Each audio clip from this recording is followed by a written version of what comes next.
I found out my grandson no longer carried our family name on a Tuesday afternoon, standing in a grocery store aisle that smelled like overripe bananas and floor cleaner. It wasn't how I imagined learning something like that. There was no dramatic announcement, no argument, no warning at all. Just a piece of paper fluttering out of a school folder while I bent down to pick up a box of cereal he liked, the one with too much sugar that his mother pretended not to notice. The paper landed face up, and there it was, a name that wasn't ours. For a moment, my brain refused to read it properly. I told myself my eyes were tired, that the fluorescent lights were playing tricks on me, that maybe it was a typo. But the letters were clear, carefully printed, official. My grandson's first name was the same. His middle name too, but the last name, the one my son had been so proud of, the one stitched into baby blankets and whispered over hospital cribs, was gone, replaced. I stood there longer than I should have, blocking the aisle, the shopping cart crooked beside me. Someone cleared their throat behind me, but I didn't move. My hands were trembling just slightly, the way they do when something inside me shifts and I'm not ready to admit it yet. I folded the paper slowly and slid it back into the folder like I was tucking a secret back into hiding. That was the moment something began to crack. Before that Tuesday, my life had been quiet in a way that felt earned, not empty, just settled. The kind of quiet that comes after you've raised your children, buried your husband, and learned how to cook for one without burning everything. I lived in the same small house my son grew up in.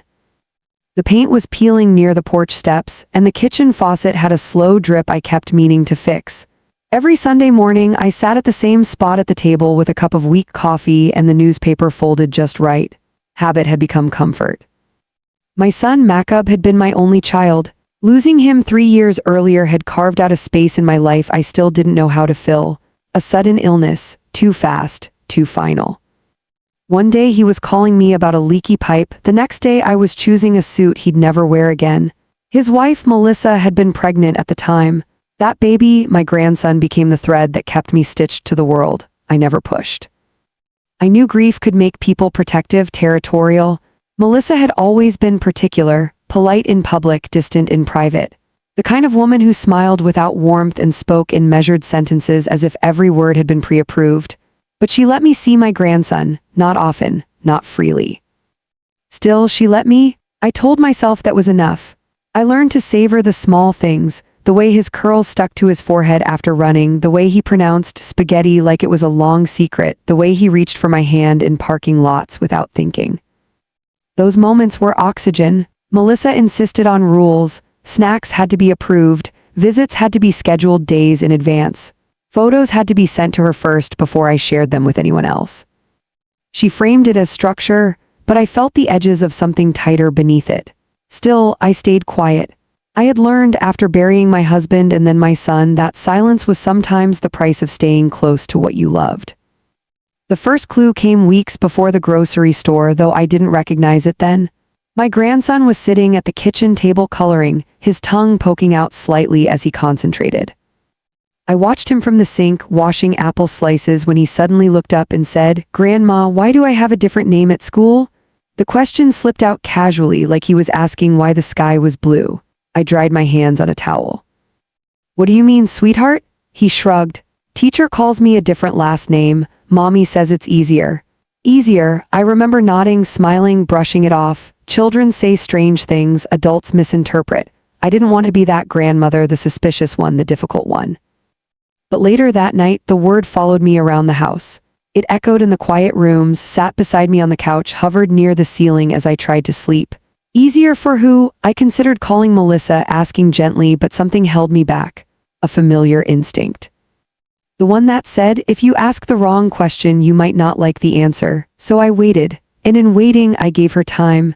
After the grocery store, I drove home on autopilot. The radio was on, some talk show buzzing in the background, but I couldn't tell you what they were saying. My mind kept replaying the sight of that paper, the clean certainty of ink. At home, I laid the school folder on the table and stared at it like it might confess if I waited long enough.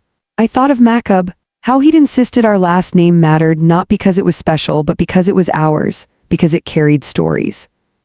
His grandfather's calloused hands, his father's stubborn kindness, a line of ordinary people who showed up, worked hard, and loved deeply. I had stitched that name into his baby quilt. I had whispered it to him the day he died, my forehead pressed to his, my voice breaking around the syllables, and now, without a word to me, it had been erased. I felt something then, not anger, not yet, grief, fresh and sharp, like I'd just lost him all over again. I reached for my phone, stopped, put it down, picked it up again. I told myself I would ask calmly, that I wouldn't accuse, that I would listen. But deep down, a quiet fear had already taken root, because names don't change by accident. And secrets like this are never just about paperwork, they're about intent. I didn't call Melissa that night. Instead, I made soup. It was an old habit, the kind my hands remembered even when my mind was elsewhere. Carrots chopped too thick, celery sliced thin, onions sweating in the pot until the kitchen smelled warm and familiar. The rhythm of it calmed me, or at least gave my worry somewhere to sit. Outside, the streetlight flickered on. A moth tapped gently against the window screen. Everything in the world seemed to be carrying on as usual, and that made the ache in my chest feel louder. I kept thinking of that word, easier. Easier than explaining where his father went. Easier than answering questions about a name that belonged to a man no longer here to defend it. Easier than keeping me close. By the time I sat down to eat, the soup had gone lukewarm. I barely touched it. I went to bed early, but sleep came in pieces. I dreamed of Makub as a boy, running down the hallway with his backpack bouncing against his shoulders, calling out that he was late. In the dream, I kept trying to say his name, but my mouth wouldn't form the sound. When I woke, my pillow was damp. The next morning, I decided to call the school. I told myself it was just for clarification, that maybe there had been a misunderstanding, that perhaps the teacher was using a nickname or a hyphenated version I didn't know about. The woman on the phone sounded cheerful, efficient. She asked for my grandson's full name. I hesitated, then gave it to her, the name as I had always known it. There was a pause, keys clicking. "Oh," she said, "we have him listed under a different last name." My grip tightened on the phone. Different how? She read it out, spelling it carefully. Melissa's maiden name. I thanked her and hung up before she could ask any follow-up questions. There it was, clear, confirmed, not a typo, not a nickname, not a mistake, a decision. I sat at the kitchen table for a long time after that, staring at the place where Makub used to sit, tapping his fingers impatiently while he waited for coffee. The chair felt heavier somehow, like it was holding a memory that didn't belong to me anymore. I wondered how long this had been going on. Weeks, months, long enough for forms to be filed, records updated, a whole new identity to settle in. Long enough for Melissa to never once mention it to me. That hurt more than I expected. When I finally did call her, it was mid-afternoon. I knew she'd be home by then, busy but not rushed. I didn't want excuses layered on top of avoidance. She answered on the third ring. "Yes," she said, her tone clipped like I'd interrupted something important. "Hi, Melissa." "It's me," a pause, not long but noticeable, the kind of pause where someone adjusts themselves before speaking. "Oh, hi," she said, "is everything okay?" That question landed wrong, too careful, too rehearsed. "I had a question," I said, keeping my voice steady, "about the school paperwork." Another pause, longer this time. "What about it?" I closed my eyes. I noticed my grandson is using a different last name at school. Silence. I could hear something in the background, water running, maybe a faucet, a cupboard opening and closing, life continuing. "Yes," she said finally. "That's correct," just like that, no explanation, no apology, no acknowledgement that this might matter to anyone but her. "Why?" I asked. She sighed, sharp and impatient. "It's just simpler this way." There it was again. "Melissa," I said gently, "that's his father's name, Makub's name." "I know," she snapped, "but Makub isn't here anymore." The words hit me like a slap. "I'm aware of that," I said quietly. "I was there." She didn't respond right away. When she did, her voice had shifted, cooler, defensive. "I'm trying to move forward," she said. "I don't want my son carrying around questions and baggage. My last name is easier. It avoids confusion." "Confusion for who?" I asked. "For everyone," she said. "Teachers, doctors, other parents. It's cleaner." Cleaner, like my son's name was a stain. I felt my throat tight. "Did you think to tell me?" There it was, the real question. Another pause, this one stretched. "I didn't think it was necessary," she said. "It's a legal matter. I'm his mother." I wanted to remind her that I was his grandmother. That Makub had been my son long before he was her husband. That names weren't just legal markers, they were history. But I didn't say any of that. Instead, I asked, "Does he know what?" "That his name was changed." She scoffed softly. "He's a child. He doesn't need to know everything." That did it, not anger, not yet, but something colder, heavier, a realization settling into place. This wasn't about simplicity, it was about control. After we hung up, I sat there shaking, the phone still warm in my hand. I replayed the conversation again and again, listening, say things she hadn't said out loud. Makub isn't here anymore. I didn't think it was necessary. He doesn't need to know everything. Each sentence felt like a door closing. I thought back over the past year, the shortened visits, the sudden cancellations, the way photos of Makub had slowly disappeared from Melissa's living room, how his birthday was no longer mentioned, how my grandson never talked about his father unless I brought him up first. I had told myself it was grief, that people mourn differently. But grief doesn't erase, it remembers. This was something else. That evening I pulled out the old photo albums, the ones with cracked spines and yellowed edges, Makub as a baby wrapped in a blanket with our last name stitched in blue thread. Makub on his first day of school, grinning like he'd just been handed the world. I wondered if those photos would one day be explained away too, if his name would become something Melissa spoke of in past tense like a phase they'd outgrown. A chill ran through me. Because if she could change his name without telling me, without even blinking, what else was she capable of quietly removing? I realized then that I wasn't just fighting for a name. I was fighting for memory, for truth, for my place in my grandson's life. And for the first time since Makub died, I felt afraid that I was losing him all over again, this time by design. After that call, something in me stayed awake, not loud, not frantic. Just alert, like a light left on in a back room of the house, casting long shadows where I hadn't looked before. I started noticing things, little things at first. Melissa stopped answering my calls as quickly. When she did, she sounded rushed, breathless, as if I were catching her mid-escape. Visits became shorter, always supervised, always timed. My grandson would be pulled away just as he started to relax, just as his shoulders dropped and his laughter softened into something real. "Okay, that's enough for today," she'd say, checking her watch. "We have things to do." What things I never knew. Once, while I was reading him a book one Makub used to love as a child, Melissa cleared her throat sharply from the doorway. "We don't read that one anymore," she said. I looked up. "Why not?" "It's outdated," she replied. "I prefer newer stories."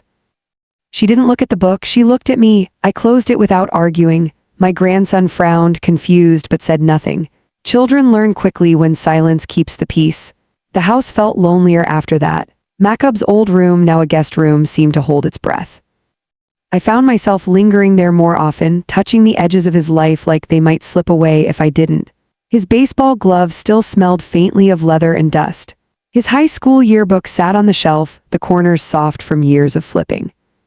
Our last name was everywhere, on trophies, certificates, birthday cards signed in my husband's careful handwriting. I wondered how long it would take before those things felt inconvenient too, before someone decided they were easier to forget. The first real suspicion came on a Sunday afternoon. Melissa had dropped my grandson off for a visit, an hour she reminded me twice.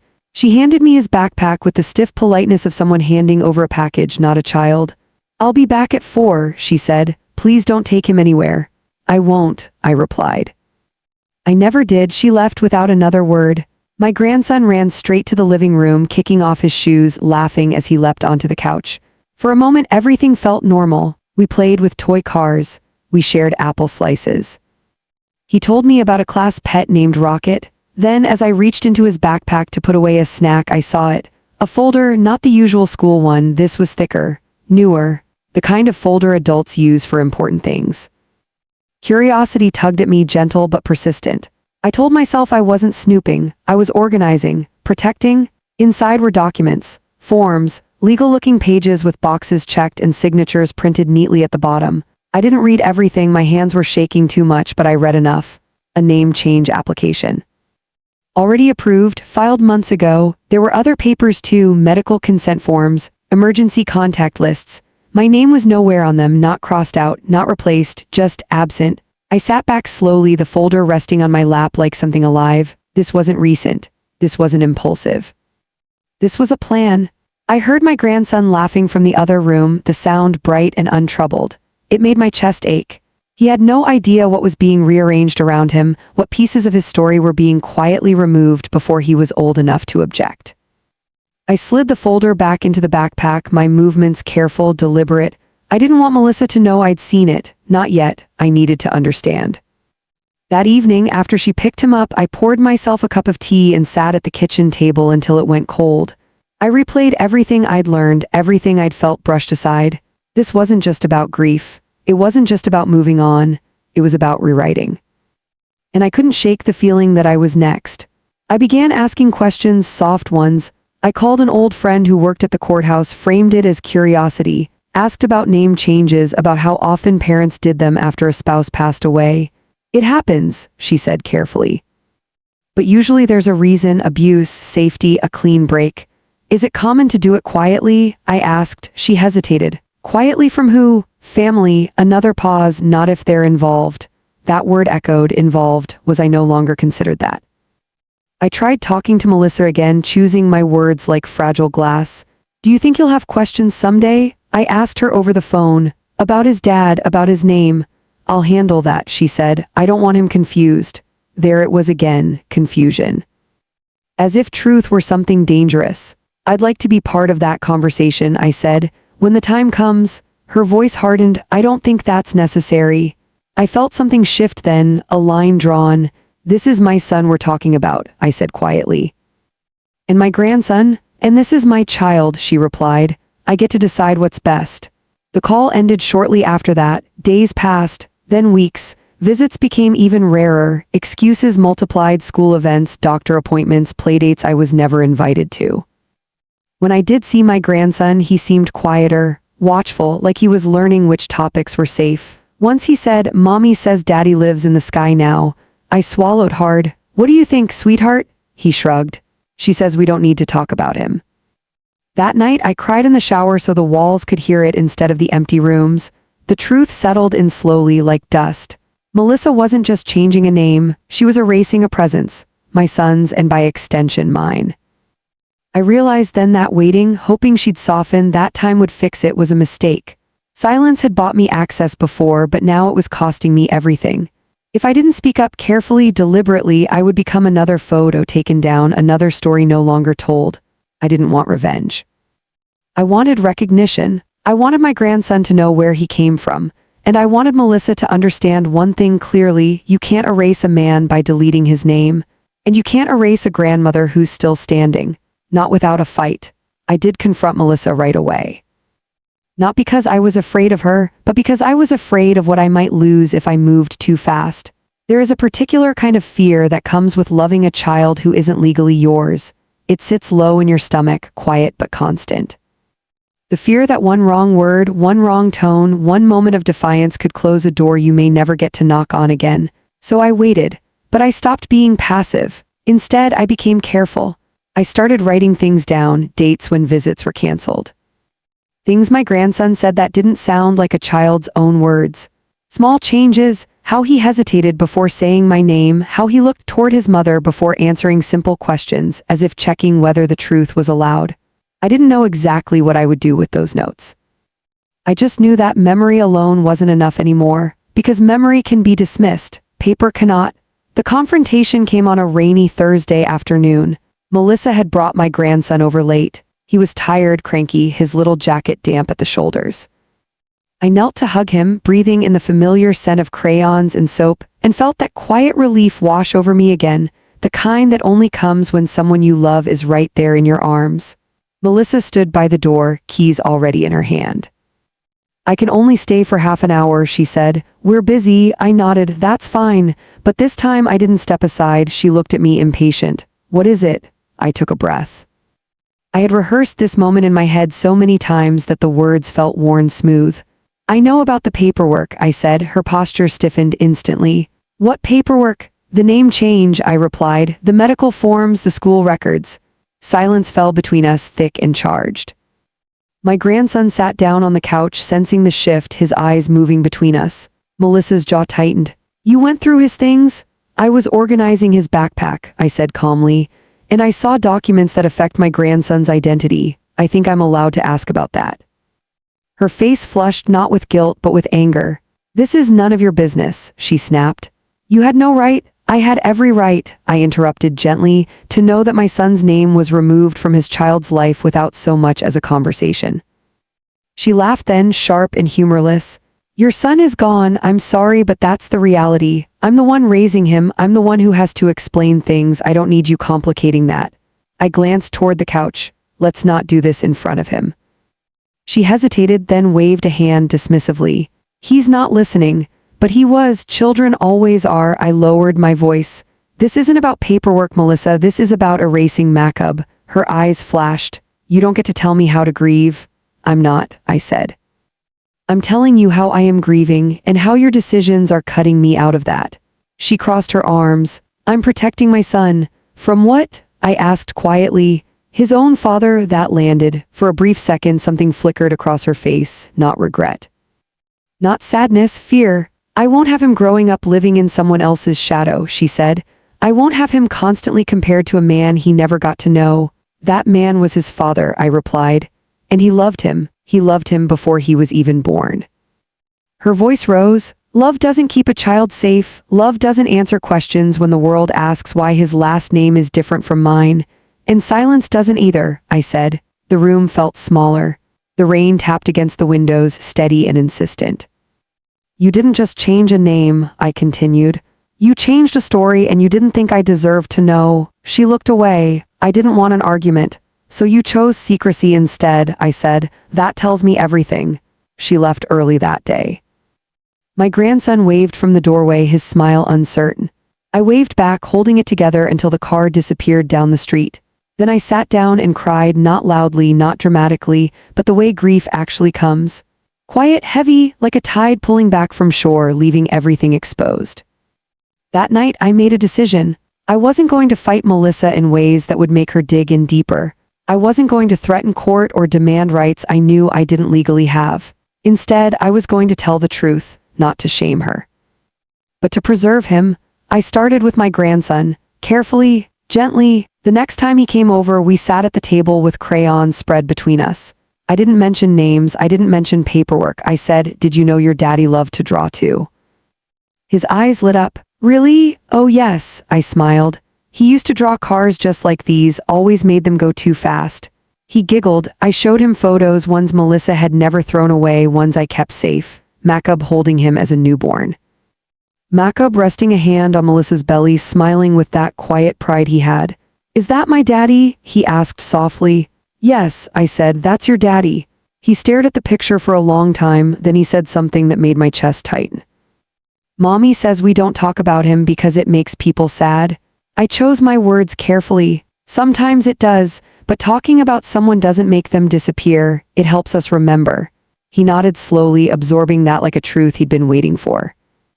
I also reached out to others, Macab's old friends, my late husband's sister, people who knew our family history, who remembered Macab not as a tragedy but as a man who lived. I didn't accuse, I didn't gossip. I simply said, I'm worried my grandson is losing his connection to his father. Word travels faster than silence ever does. Melissa noticed the shift. She grew colder, sharper. One afternoon she told me plainly, you're confusing him. I looked her in the eye. No. I'm grounding him. She warned me then subtly but clearly that access was a privilege, that I should be careful, and I was. But I was also done pretending this was just about grief. This was about control, and control when left unchecked always reaches too far. I didn't know yet how this would end. I only knew one thing for certain. If I stayed quiet now, my grandson would grow up believing his father never mattered, and I would not let that be the story he inherited. The warning came disguised as kindness. Melissa called me on a Saturday morning, her voice soft in a way that immediately put me on guard. I'd learned by then that when she sounded gentle, it usually meant she was about to take something away. I've been thinking, she said. Maybe it would be good to give everyone a little space. I stood at the kitchen counter, phone pressed to my ear, watching steam rise from my coffee. Space from what? From all the emotions, she replied. He's been coming home with a lot of questions lately. I think it's confusing for him. There it was again, that word. I'm his grandmother, I said. Questions are normal. I know, she said quickly. And I appreciate everything you've done, I really do. But right now I need to focus on stability. Stability apparently meant distance. So what are you saying? I asked. I think we should pause visits for a while, she said, just until things settle. My hand tightened around the mug. How long is a while? we'll see, she said lightly. Maybe a few weeks, maybe longer, weeks longer. I pictured my grandson's face, the way he leaned into me without thinking, the way he looked for me in rooms. Children don't understand pauses, they understand absence. Melissa, I said carefully, you can't just erase people from a child's life because it's inconvenient. Her tone sharpened. I'm his mother, I decide what's inconvenient. The line went dead shortly after that. The house felt different after that call, too quiet. The kind of quiet that presses in on you, makes you aware of every ticking clock, every creak of the floorboards. I walked from room to room like I'd misplaced something important and couldn't remember what it was. I set the table for two out of habit, then caught myself and put one place setting away. I tried to read, couldn't focus.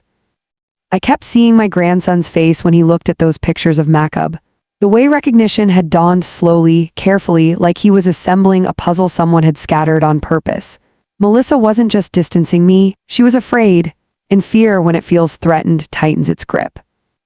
3 weeks passed, no calls, no visits, no photos. I left one voicemail, calm, non-confrontational. She didn't return it. That's when I realized something important. Silence, once used against you, becomes a weapon, and I had been handing it to her willingly. I made an appointment with a family counselor. Not because I thought therapy would magically fix this, but because I needed guidance that wasn't clouded by my own grief. I needed to know what was reasonable, what was dangerous, and what options, if any, I had left. The counselor listened quietly as I explained everything. The name change, the restricted access. The slow erasure. When I finished, she folded her hands and said, "This isn't uncommon after loss, but that doesn't make it healthy. Is there anything I can do?" I asked. She hesitated.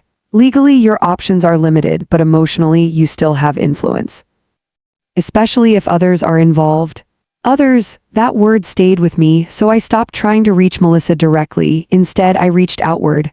I attended a school event unannounced, not to confront, just to observe. I sat in the back, unnoticed, watching my grandson on stage during a small performance. When his name was called, his new name, I felt the sting, but I clapped anyway. Afterward, another grandmother leaned over. "That's your grandson, right? He looks just like his father." I smiled tightly. "Yes. He does." The teacher approached me later. "You must be Makub's mother," she said. "He talks about his dad sometimes." That surprised me. "He does?" She nodded. "Not a lot, but when he does, he seems proud." That mattered. It told me that despite everything, Makub was still there, in whispers, in memories that hadn't been fully silenced. Word continued to travel. Aunt Ruth called one evening. "I heard Melissa changed the boy's last name," she said bluntly.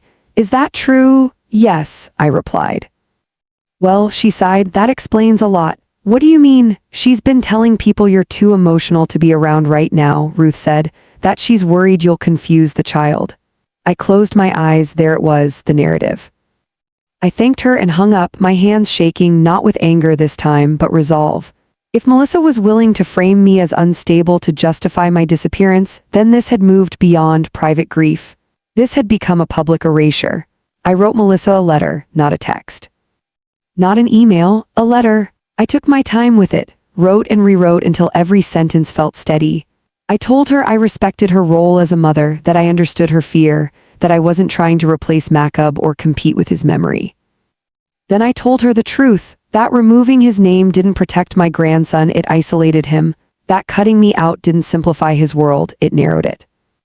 And that if she continued down this path, she would one day have to explain why so many people who loved him disappeared without explanation. I ended the letter with one sentence: "He deserves a full story, not a convenient one." I mailed it and waited. Days passed. Then a week, then my phone rang. It was Melissa. Her voice sounded different, tight, brittle. "You had no right to involve other people," she said. "I didn't involve them," I replied calmly. "I told the truth when asked." "You're making me look like a villain," she snapped. I paused. "I'm not making you look like anything. I'm letting others see what's happening." Silence stretched between us. Finally, she said, "I just want control back." There it was, the first honest thing she'd said in a long time. "And I just want my grandson to know his father," I replied. "And to know me." We hung up without resolution, but something had shifted. The silence no longer belonged solely to her. Others were listening now. And once a story is shared, it can't be neatly folded away again. The first crack in Melissa's control didn't come from me. It came from a school assembly. I wasn't supposed to be there. not officially. But no one had told me not to come either, and I'd learned by then that waiting for permission was just another form of disappearance. I sat in the third row, hands folded in my lap, heart beating too loudly for such a small room. Parents filled the seats, mothers with phones already raised, fathers leaning back with folded arms, grandparents scattered quietly along the edges. When my grandson walked out with his class, my breath caught. He looked older somehow, straighter, more aware. When the teacher announced each child's name, the room responded with applause. When she reached him, she paused, then said his full name, his new last name, clearly and confidently. I clapped. It hurt, but I clapped, because this wasn't about correcting the moment. It was about being present in it. After the assembly, I stayed back while parents gathered their children. Melissa arrived late, her eyes scanning the room with sharp precision. When she saw me, her shoulders stiffened. She didn't confront me there, she wouldn't risk that, but other people noticed. A mother from Macab's old neighborhood smiled at me. You must be his grandma, she said warmly. He has his dad's eyes. Melissa heard that. I saw it in the way her jaw tightened, in the way she reached for my grandson's hand just a little too firmly. On the drive home, I knew I'd crossed an invisible line, and for once I wasn't sorry. The next call from Melissa came 2 days later. You embarrassed me, she said without greeting. I sat quietly and clapped, I replied. If that's embarrassing, maybe the problem isn't me. She exhaled sharply. People are asking questions. Good, I said. Questions are how children learn. That's not what I meant, she snapped. They're asking about Macab, about the name. I leaned back in my chair, staring at the ceiling. And what are you telling them? That it's none of their business, she said. But it is, I replied. When you make public changes, you invite public curiosity. Silence. I never wanted this, she said finally. Her voice was tired now, worn thin. I just wanted a clean start. I softened then just a little. I know, but clean doesn't mean empty. The public consequence came slowly, like a tide turning. Macab's old coworkers reached out. One sent a message saying they'd noticed the name change on a school program and wanted to check in. Another offered to share stories with my grandson someday, if Melissa allowed it. She began to realize she wasn't just managing me. She was managing a memory larger than herself. And memory, when it belongs to a community, resists being erased. The real confrontation happened at a family gathering. Macab's cousin was getting married, and despite everything, Melissa attended with my grandson. I arrived separately, unsure whether I'd even be acknowledged. During the reception, someone raised a toast to absent loved ones. Macab's name was spoken aloud. The room went quiet for a beat, then nodded in shared understanding. Melissa froze. I didn't look at her. I kept my eyes on my grandson, who turned toward the sound of his father's name with clear recognition. Afterward, Melissa approached me, her face pale. You planned that, she hissed. I didn't, I replied honestly. But I didn't stop it either. Her voice cracked. I can't compete with a ghost. I met her gaze then, really met it. You're not competing with him, you're competing with the truth. Tears welled in her eyes, not the performative kind, but the kind that comes when something held too tightly starts to slip. I'm scared, she whispered. I know, I said, but fear shouldn't get to decide what a child remembers. That night, something unexpected happened. Melissa asked me to sit with my grandson while she stepped outside to take a call. He curled up beside me, his head resting against my arm like it always had. Grandma, he said softly, my daddy had your name too, right? Yes, I replied, my voice steady despite the lump in my throat. He did. He thought for a moment. I like that. I smiled. I do too. When Melissa returned, she saw us like that, close, quiet, connected. She didn't say anything, but she didn't pull him away either. A week later, she called again. This time she didn't accuse. I've been thinking, she said slowly. Maybe we can talk to him together about his dad, about the name. My heart pounded. I'd like that. I'm not promising anything, she added quickly. I know, I said gently, this is hard.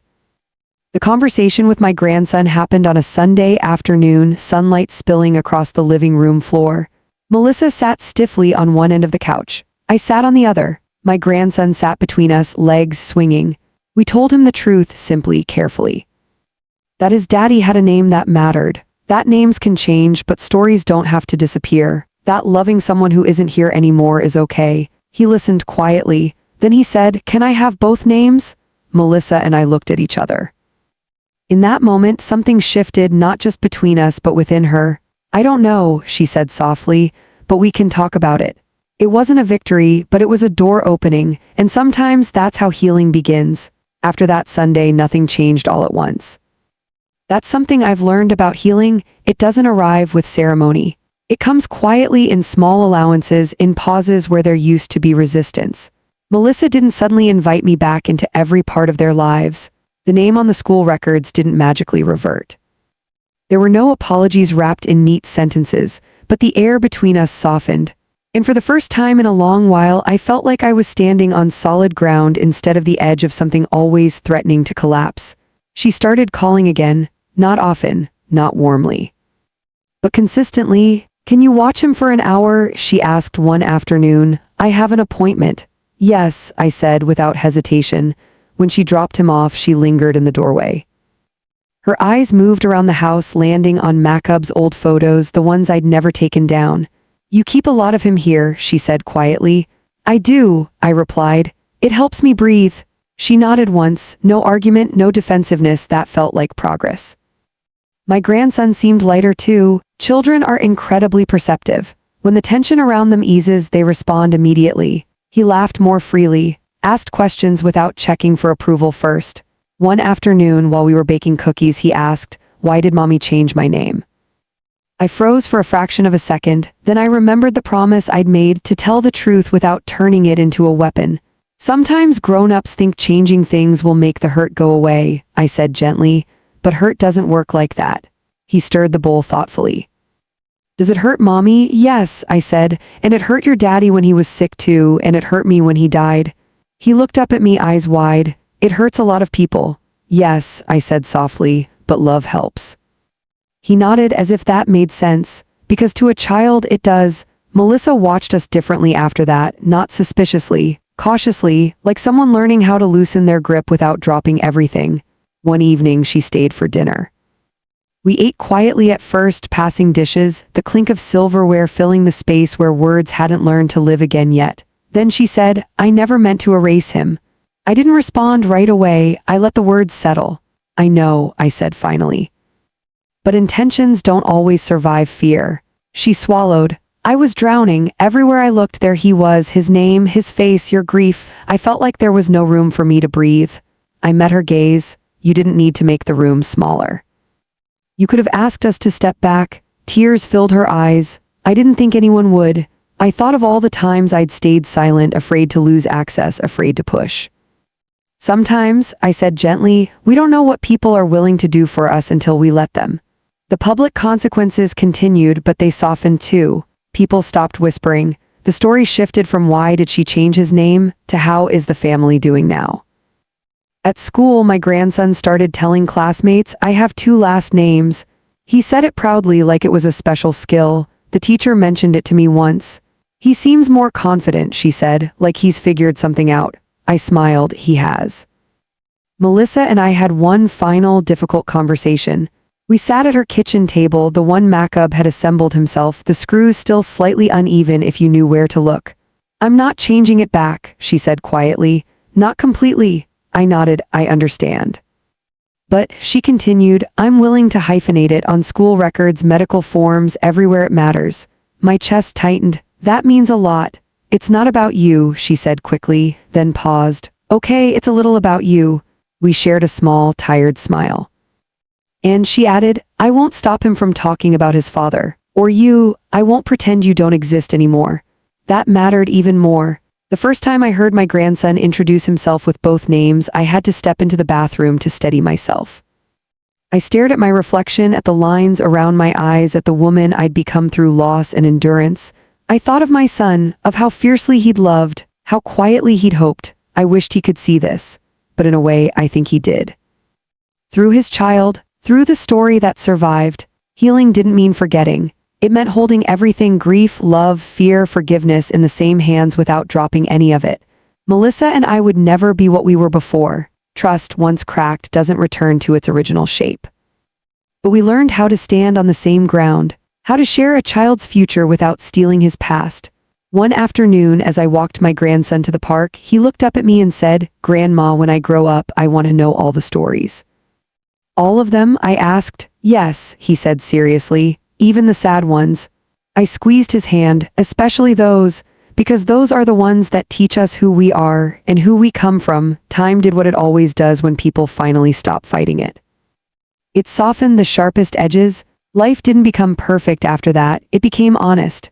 And honesty, I learned, is quieter than conflict, but far more durable. Melissa kept her word. The paperwork changed slowly, officially, with careful steps instead of dramatic reversals. My grandson's name now carried both histories, joined instead of erased. When I saw it printed that way for the first time, I traced the letters with my finger like I used to do when Macab was learning to write his own name. 2 names, 1 child, a fuller truth. Our visits found a new rhythm, not forced, not restricted, just real. Some weeks I saw my grandson twice, some weeks only once.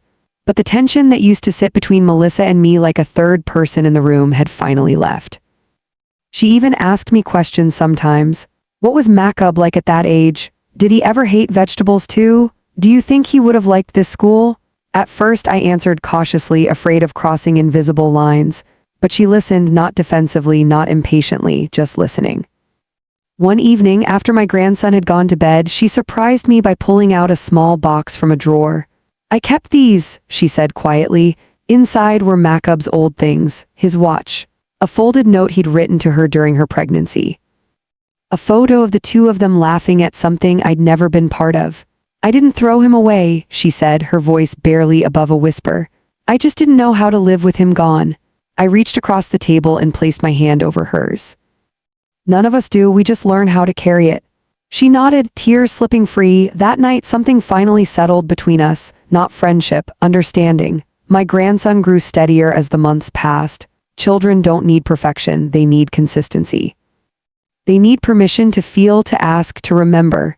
He talked about his father openly now, not with sadness but with curiosity. Like someone discovering a place he knew existed but had never been allowed to visit. Sometimes he asked me to tell the same stories over and over. How Macab used to fall asleep during car rides, how he once tried to cook pancakes and burn them beyond recognition, how he laughed when he was nervous. Melissa listened too. I think in her own way she was meeting Macab again, not as a loss but as a part of her child. As for me, I changed as well. I stopped living in fear of being removed. I stopped shrinking my presence to fit someone else's comfort. Grief had already taken enough from me. I refused to let silence take more. I learned that love doesn't need permission to exist, but it does need courage to defend it. One afternoon, while we were sitting on the porch watching my grandson draw with chalk, he wrote his name on the concrete, both names, carefully, deliberately. Then he looked up at me and said, "Grandma, names are like stories, right?" "Yes," I said, smiling, "they are. You can't erase stories," he continued thoughtfully. "You can only forget them." I swallowed hard. "That's right," he grinned. "I won't forget." In that moment, I knew something important. No matter what happened next, no matter how life shifted, no matter what distances came or didn't come, my son's memory was safe. Because it lived where it always mattered most, in a child who knew who he was. Years from now, my grandson may ask harder questions about grief, about choices, about why his name ever changed at all. And when he does, I'll tell him the truth, not with bitterness, not with blame, but with compassion. I'll tell him that people sometimes make choices out of fear. That fear can make us try to erase pain instead of face it. But I'll also tell him this, that love is stronger than fear. That truth has a way of surviving even the quietest attempts to bury it. And that family isn't just about names written on paper. It's about who shows up. I still keep Macab's photos on the wall. I still whisper his name sometimes when the house is quiet. But now when my grandson says it too, there is no tension, no rush to change the subject, no silence afterward, just space. Room enough for memory and life and healing to exist together. If you're listening to this story and carrying something similar, if you've ever felt erased, rewritten, or quietly pushed aside, I want you to know this: you matter, your story matters. And sometimes standing your ground doesn't look like shouting or fighting. Sometimes it looks like staying present, like telling the truth gently, like refusing to disappear. So let me ask you something from one heart to another. If someone tried to erase your place in a child's life, would you stay silent, or would you stand up for the story that deserves to be told? Tell me in the comments. And if this story touched you, consider subscribing and supporting the channel, because voices like ours deserve to be heard.